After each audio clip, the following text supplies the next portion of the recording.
Hello and welcome to Your Town. My name is Steve Ellzey. I'm the president of Your Sanctuary Productions, and I'm so pleased to be here. We have a wonderful show for you. We're going to start right out introducing our guest. He is, I'll probably mess up the title, but General Manager, I believe, of the Monterey Peninsula Water Management District, Dave Stoldt. Dave, welcome to the program. Thanks, Steve. Thanks for having me. Oh, it's great to have you here. I've been wanting to ask you questions for the last couple of weeks. I've been thinking about this interview. First of all, would you mind sharing with us a little bit about what led you up to this position? Because it has become integral with water resources these days, what you do. Yeah, it's different on the Monterey Peninsula than other places, right? So it's kind of circuitous. I got my start here in 1992. I was in investment banking, but I've always had one foot in the public sector, one foot in the private sector. So at the time, private sector investment banker, financing public infrastructure. So in 1992, I was the banker for the Pebble Beach Reclamation Project, about $34 million. Took all the golf courses and RLS school off of potable supply. Introduced me to the wonderful world of water down here on the Monterey Peninsula and gave me a little taste of what some of the problems were. As you know, that was 3 years prior to the planned New Los Padres Dam that failed at the vote and the beginning of the state orders that kind of changed the framework here. And so I stayed in investment banking doing public sector work for about 13 years and then shifted to elected positions back east and a variety of different things. Got a call in about 2008, 2009 from the folks at the Water District. And at that time, the proposed regional desal plant was being talked about. And they wanted some work, and I was available. And so, 25 years later, kind of came back around. That's wonderful. And we're very lucky to have you here. You're a terrific administrator and executive, and you're making things happen. As a special district, I know you have geographic perimeters or whatever. Tell us a little bit about that. Yeah, so our boundaries basically are similar to the California American Water System main system boundaries. It's the 6 incorporated cities on the Monterey Peninsula and unincorporated Pebble Beach and Carmel Valley and 68 corridor. So pretty much limited. We cover part of Old Fort Ord, but we would not be providing services there. When the base closed, they ended up contracting with the Marina Coast Water District, so we kind of bump up against them at Fort Ord. Okay, so then Marina is the one city on the peninsula area. Yeah, if you give them credit for being on the peninsula, they're the one that's not included. Right. Okay. Yeah. All right. Yeah. And that includes Sand City also. Then? Yeah. Okay. Now you said 68 corridor, and please forgive me, but what is there pieces of it specifically? Yeah. Well, out to Ryan Ranch and York School, that area, and then Montera, kind of, that would, and then as you look at a map, you get past Montera and you head into the Toro Water District, which is not part of our jurisdiction. And Dave, I love your tagline. People fret over taglines, but the bottom line with it is simple is the best. And I haven't memorized, but providing and protecting our region's water supply. Wonderful. It sounds like 2 responsibilities, main responsibilities. You have many, many more, I know. Yeah. But tell us about the providing part. Tell us what the district does there. Well, a little less than people maybe expected back in 1977 when our legislation was written. The biggest, best hope for a permanent water supply was that New Los Padres Dam that I referred to, which the voters didn't approve in 1995. Since then, we've developed what's called Aquifer Storage and Recovery, or ASR, where we take winter water off the Carmel River, inject it into the ground, and then bring it back out in the summer when it's really needed.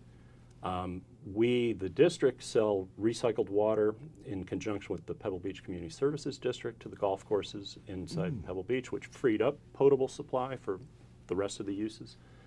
And we will be selling at the wholesale level Pure Water Monterey recycled advanced water purification water beginning next year. Now, and I'm going to take a tangent real quick. Could you tell us a little bit about that, in simple terms? So. Yeah, so, orphan communities like ours out here on the coast, not connected to the Sierra snowmelt, no Colorado River water, no State Water Project water. pretty much have to fend for ourselves. So we're looking at the two primary resources have been groundwater, which got adjudicated in the courts, so it's in decline, and then the Carmel River, which has all these state orders, so it's in decline in terms of contribution to our water supply. So you pretty much have to look at things like water recycling or desalination, and that's really where we're headed here, both on the Monterey Peninsula and on the Central Coast. So Pure Water Monterey is an advanced water purification process, takes 4 different source waters, wastewater, agricultural irrigation return flows, so after it irrigates the plants, stormwater, and the agricultural wash water. When you get your little bags of lettuce, it's all pre-washed. Okay. Uses about 1 billion gallons a year here in the Salinas area. Wow. Yeah. So you take those 4 source waters, kind of mix them together, purify them, and it's better than the water that comes out of your tap today. So that's pure water. And that's coming online probably 3rd quarter of 2019. So we're coming up on yeah. these things. Second source, desal. Yep. Well, where are we with that? Well, what you'll be hearing in September is what we're all assuming will be permission, if you will, from the Public Utilities Commission for California American Water to build a desal plant. Okay.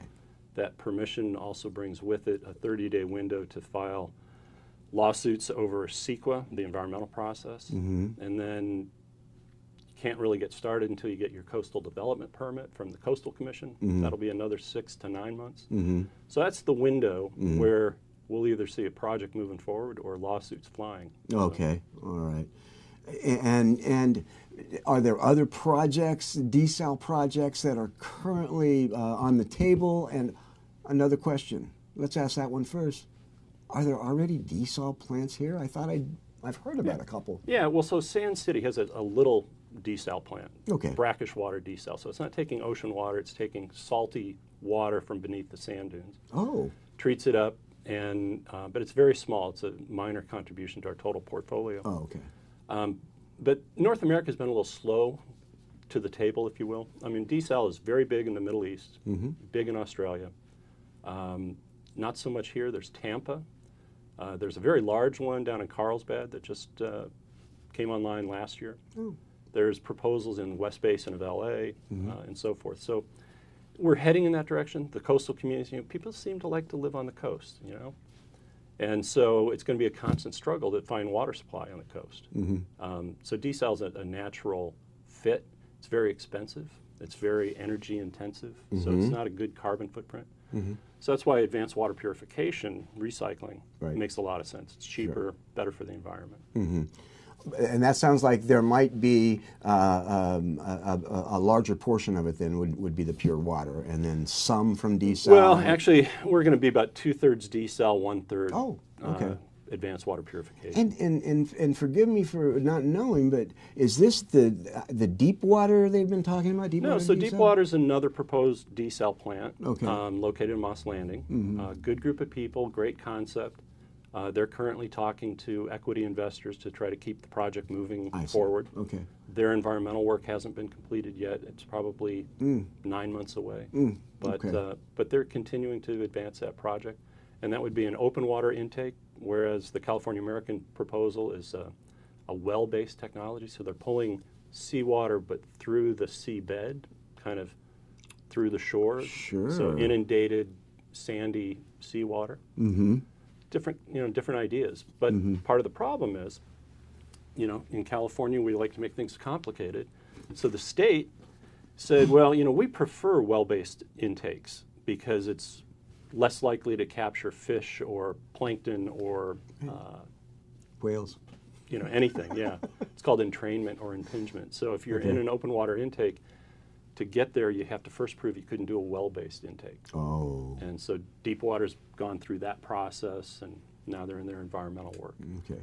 But the one that you are working on with Caliam is actually the seabed. Is that what you? Yeah, it's they call it slant wells. So you drill a well kind of beneath the sand dunes towards the shore, and you start sucking that straw very hard, and it pulls in seawater. And you had mentioned the Carmel River before. I did not know this up until, a few months ago, but you're doing some pretty cool research with fish. Well, over there, research or- and rescues. We spend a couple $1 million a year trying to protect threatened species, the steelhead trout. There's another organization protecting red-legged frogs. These are two identified threatened species under the Endangered Species Act. And in effect, what we, the district, did in 1990 was determine through an environmental process, through CEQA, that the extraction of water from the Carmel River was impacting the habitat and the species. And so we came up with all these mitigation efforts to allow the continued withdrawal of water, but at limited cost to the environment. So we'll do fish rescues, relocations. We have a facility in the woods that is an artificial channel so that as the river dries up, as summer gets hotter, we can relocate fish to the artificial channel, or we relocate them further upstream where there's water. And lately, we've been doing what's called Pic Tagging, little tiny electronic tags that go in to their belly or beneath the fin. And then there's electronic arrays at different locations in the river so that we can track, because with steelhead, they'll head out to the ocean, and then hopefully they come back and they'll do this, they can be 3 years old. And we've never had super accurate counts of steelhead. We've had counts at the fish ladder on the old San Clemente Dam and the fish ladder at Los Padres Dam, so you see the ones that get there. But now we'll get to see them kind of cross through the array in real time. And we're doing that jointly with the National Marine Fisheries Service out of Santa Cruz. Okay. And it's pretty cool. California Fish and Game involved in any of that, or? Yep. So Fish and Wildlife now. They Fish and Wildlife. Sorry. Yep. Sorry. So they're involved. The National Marine Fisheries Service is involved. We're involved, and California American Water involved, and we do a lot of joint planning on releases of water in the river, how much should be extracted from beneath the river. So it's a cooperative process. It's probably one of the more or most over-examined rivers, coastal rivers in California. Scrutinized very closely. And you actually have biologists on your staff. Yeah, we've got trained fisheries biologists. Wow. Yep, and they'll work joint in the summer. We'll hire kids from CSUMB and elsewhere to do some of these rescues. We make them walk upstairs with a bucket full of water to see if they're physically capable of getting out. Okay. Yeah. How big of a bucket? I got to ask. 5-gallon bucket. Okay. Yeah. That's not light at all. And that's amazing, because that's all part of the watershed for the sanctuary. So you collaborate with them in a way because you're taking care of that, I suppose. Well, and it's a really interesting point, because the National Marine Sanctuary is such a resource for us. And as we begin to talk about desalination and the ocean plan, looking at slant wells versus open water intakes, it's just magnified here. So deep water, wanting to do an open water intake in a National Marine Sanctuary, that's a big lift. Right. And that's really one of the primary reasons California American went to the well-based technology at the very beginning, knowing that it was going to be a challenge. And you've got a lot of interested parties, Surf Rider, on the ocean side, Land Watch on the land side.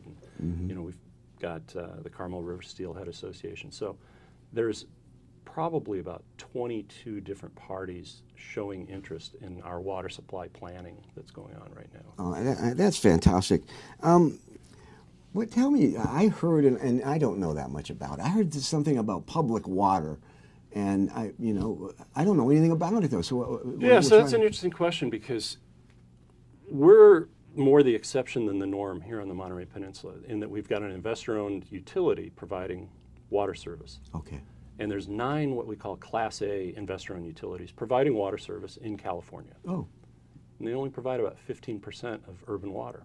So most water supply, 85%, is provided by public agencies, either a division of your city government or a standalone district like our district. Okay.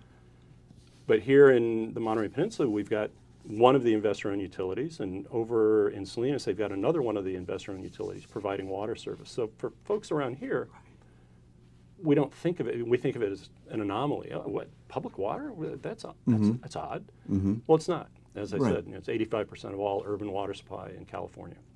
So you go to the Bay Area, East Bay Mud, public. San Francisco Public Utilities Commission, public.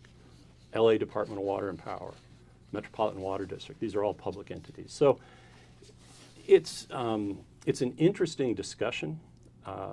Missoula went public about a year ago, year and a half ago. Ojai has tried it. Claremont has tried it. There's different entities that have gone from a private water provider to a public water provider. I've seen it more on the electric utility side in my past history. South San Joaquin Irrigation District trying to take PG&E's portion that served their district and so forth. So all right. it does happen, but it's very, if you're not for sale, then it becomes very confrontational. Okay. And I think that's what's going on here. We have the organization, Public Water Now, who are a lot of concerned citizens, concerned about where their water's coming from, what the cost of that water is, and they say, you know, isn't there a better way? And there's arguments on both sides of that equation. There always are. Yeah. Well, one of the things that we all agree on is conservation. And when I look at the figures of consumption in this area, tell us about how Monterey fares in terms of conservation. Yeah, a couple of things. So I brought you a chart that you can look at later that shows water consumption since 1997 through 2017. And it's just a screaming downhill curve. And that's come from a variety of places. You know, we've enacted so many different rules and regulations beginning back in the 90s, but clearly, 2002, we made all visitor-serving hospitality entities, hotels and restaurants, do specific conservation measures. In 2013, we made all commercial businesses enforce. When you sell a house, you have to confirm that you've upgraded all of your fixtures to the current standards. And so we'll do inspections to confirm that. There will be deed restrictions and so forth. So we've been at the front leading edge of conservation. And then there's also what we call a steeply tiered rate structure that promotes conservation. If you get up in tier 5, you're paying 16, 18 times what you'd be paying in tier 1. Wow. So that's a pretty good disincentive to go water the roses on a frequent basis. So the impact of that, both in the chart on conservation being a way of life, which it is here. There's another chart that shows consumption, and you can see it going up from the early 1920s through the mid-80s, and now it's been coming back down. Our customer demand for water here on the Monterey Peninsula is where it was in 1959. My goodness, and the population is just... And the population has increased, and our hospitality industry has increased. Education here has increased. So it's, we're leaders. We're in the position where on average we're using about 50 to 55 gallons per person per day. That's a standard that the state just passed this year, trying to enforce throughout the rest of the state. So we're already there where the state wants us to go. We're leading the pack. We're leading the pack. Well, and I'm glad that you are one of those leaders, because I will follow you without a doubt. Dave, thank you so much for being with us. And will you come back again? Absolutely. Because I want to talk some more water with you. And it's probably going to change, so we can update everybody on what's going on. We'll see you very soon. Thank you so much. All right, Steve. We're going to take a short break, and we'll be right back.